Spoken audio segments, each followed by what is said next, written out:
श्रीमद् भागवत दूसरा अध्याय भक्ति का दुख दूर करने के लिए नारद जी का उद्योग। नारद जी ने कहा, हे बाले, तुम व्यर्थ ही अपने को क्यों खेद में डाल रही हो? अरे तुम इतनी चिंतातुर क्यों हो? भगवान श्री कृष्ण के चरण कमलों का चिंतन करो। उनकी कृपा से तुम्हारा सारा दुख दूर हो जाएगा। जिन्होंने कौरवों के अत्याचार से द्रौपदी की रक्षा की थी, गोप सुंदरियों को सनाद किया था, वह श्री कृष्ण उन कहीं चले थोड़ी गए हैं। फिर तुम तो भक्ति हो, सदा उन्हें प्राणों से भी प्यारी हो। तुम्हारे बुलाने पर तो भगवान नीचों के घरों में भी चले जाते हैं। सत्य, त्रेता, द्वापर, इन तीनों युगों में ज्ञान, वैराग्य, मुक्ति के साधन थे, किंतु कलयुग में तो केवल भक्ति ही ब्रह्मा सायुज्य मतलब मोक्ष की प्राप्ति कराने वाली है। ये सोचकर ही परमानंद सच्चिद मूर्ति ज्ञान स्वरूप श्री हरि की ने अपने सत्य स्वरूप से तुम्हें रचा है।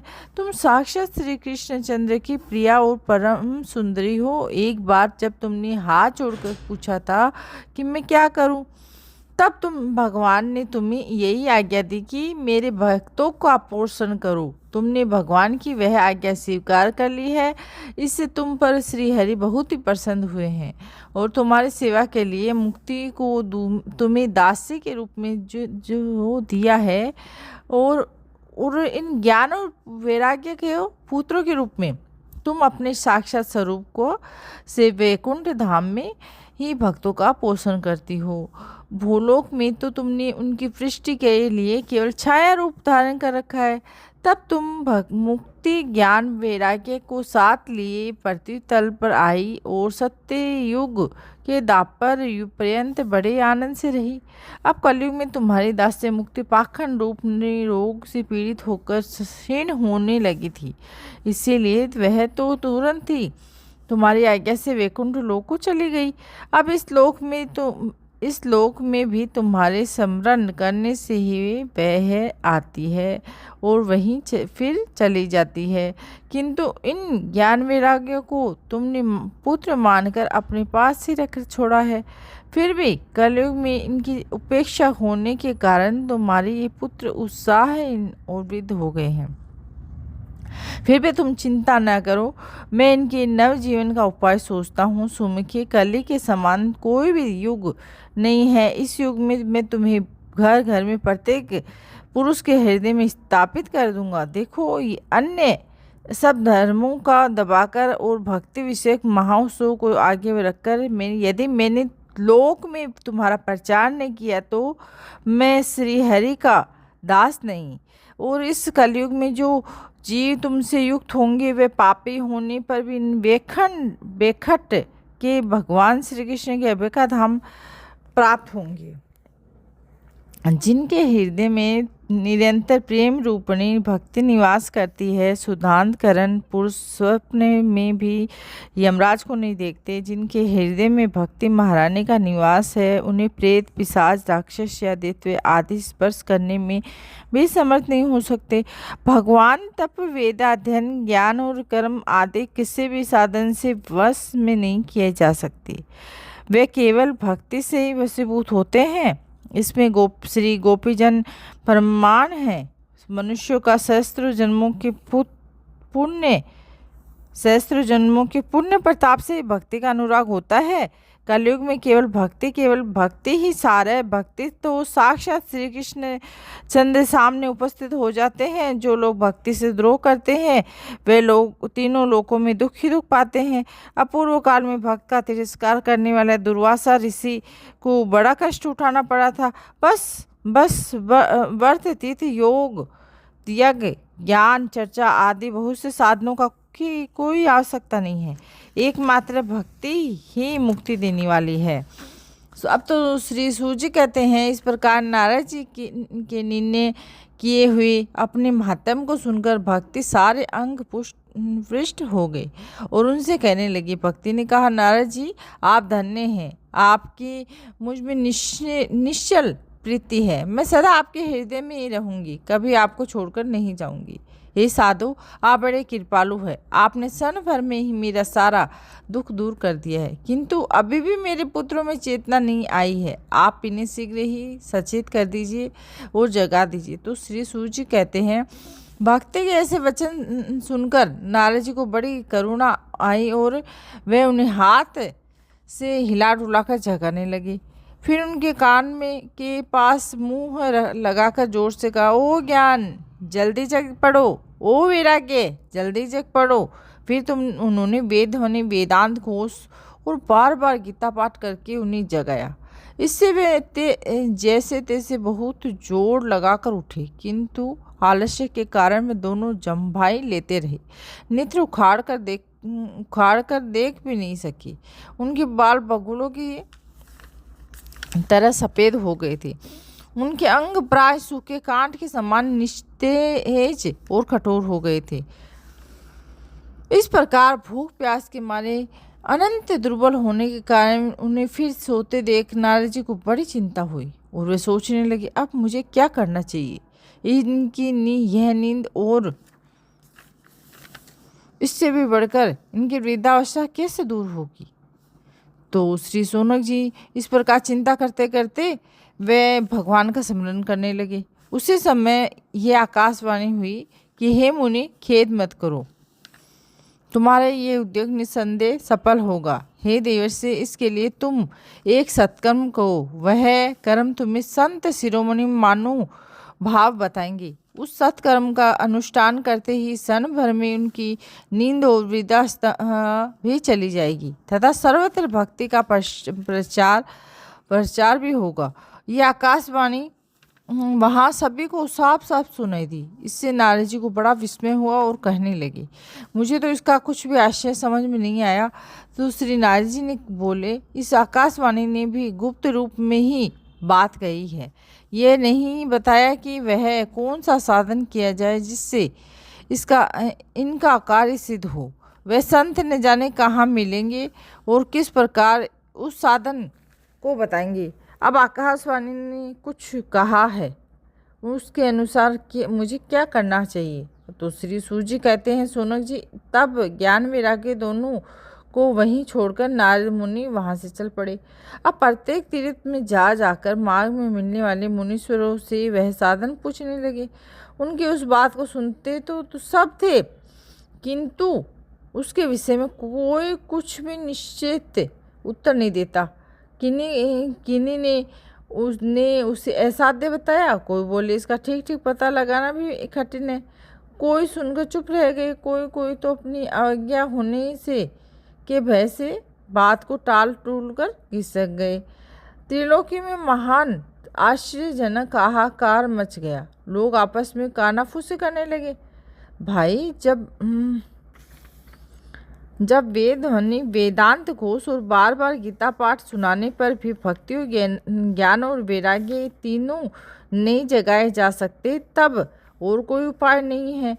स्वयं योगी राज नारद जी को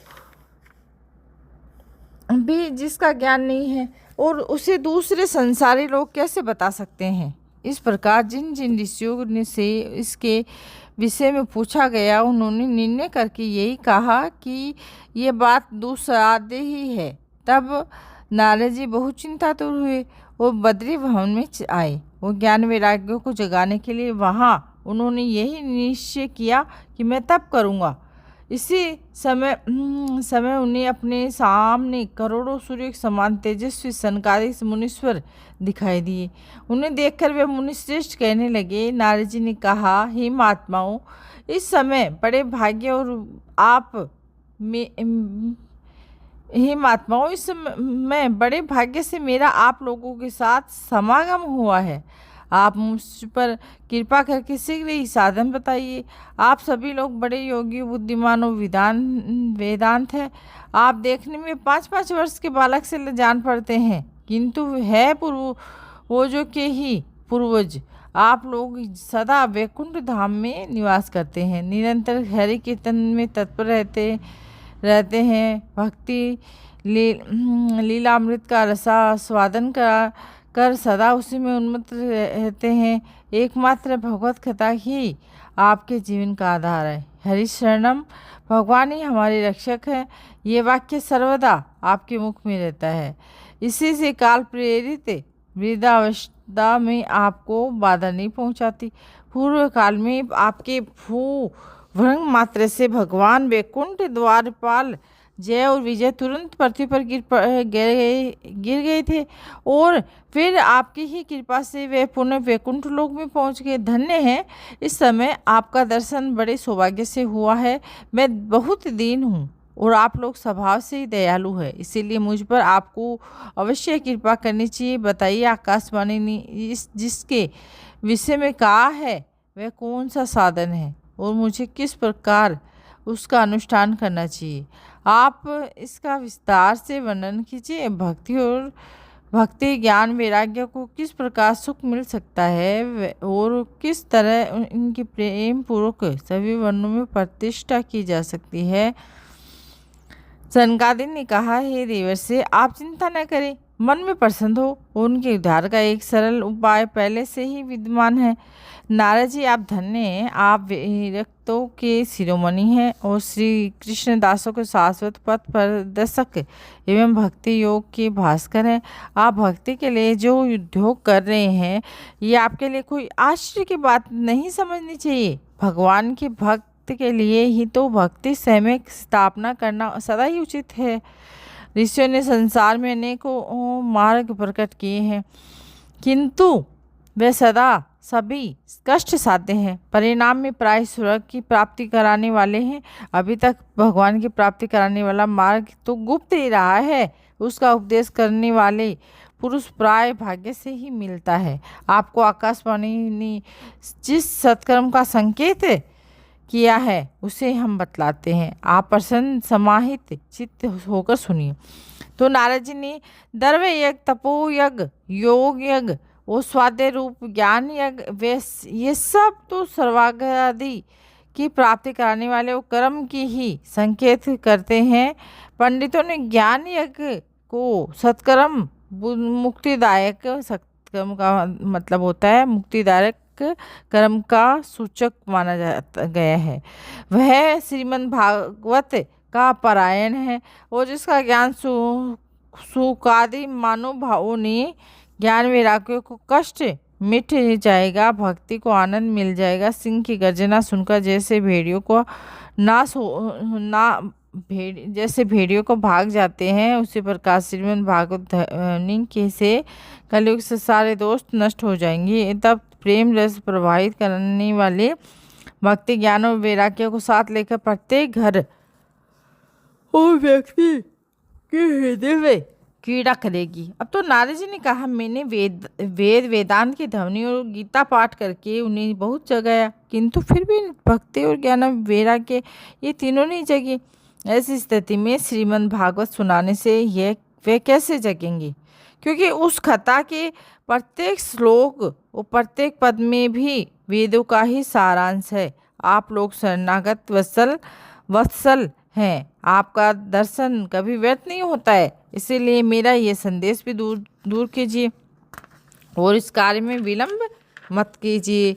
तो सनकादिक जी ने कहा, श्रीमद् भागवत कथा वेद उपनिषदों के सार से बनी है, इसीलिए उनसे अलग उनकी फल स्वरूपा होने के कारण वह बड़ी उत्तम जान पड़ती है। जिस प्रकार रस वृक्ष की जड़ से लेकर शाखा पर्यंत रहता है, किंतु इस स्थिति में उसका आस्वादन नहीं किया जा सकता, वही जब अलग होकर फल के रूप में आ जाता है तब संसार के में सभी को प्रिय लगने लगता है। दूध में घी रहता है, किंतु उस समय उसका अलग ही स्वाद नहीं मिलता। वह जब उससे अलग हो जाता है तभी देवताओं के लिए भी वह स्वादवर्धक हो जाता है। जैसे खांड एक की छोर और बीज में व्याप्त रहती है, तथा भी अलग होने पर भी उसकी कुछ और मिठास होती है।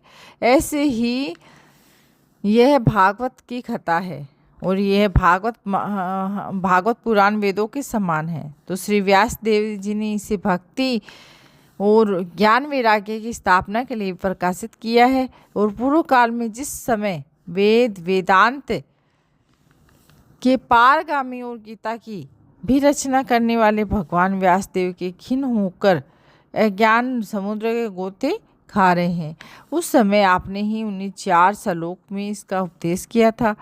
उसे सुनते ही उनकी सारी चिंता दूर हो गई। फिर उसमें आपको आश्चर्य क्यों हो रहा है? जो आप हमसे प्रश्न कर रहे हैं, आपको उन्हें शोक और दुख का विनाश करने वाला श्रीमद् भागवत ही सुनाना चाहिए, है ना। तो श्री नारद जी ने कहा, मानुभाव, आपका दर्शन जीव के संपूर्ण पापों को तत्काल नष्ट कर देता है। जो संसार दुख रूप दावानल से तपे हुए हैं, उन पर शीघ्र ही शांति की वर्षा करता है। आप निरंतर वशिष्ठ जी के सहस्त्र मुखों से गाए हुए श्रीमद् भागवत कथा अमृत का पान करते रहते हैं। मैं प्रेम लक्षणा भक्ति का प्रकाश करने के उद्देश्य से आपकी शरण लेता हूँ। जब अनेकों जन्मों से संचित पूर्व पंच का उदय होने से मनुष्य सत्संग मिलता है, तब वह उसके ज्ञान जनित मोह और मंद रूप अंधकार का नाश करने के लिए विवेक उदय होता है। बोलो श्री कृष्ण भगवान की जय। श्री कृष्ण गोविंदे हरि मुरारी, ही नाते नारायण वासुदेवा। श्री कृष्ण गोविंदे हरि मुरारी, ही नाते नारायण वासुदेवा। तो अब हम तीसरा अध्याय भक्ति के कष्ट की निवृत्ति का अध्ययन कल करेंगे। जय श्री राधे।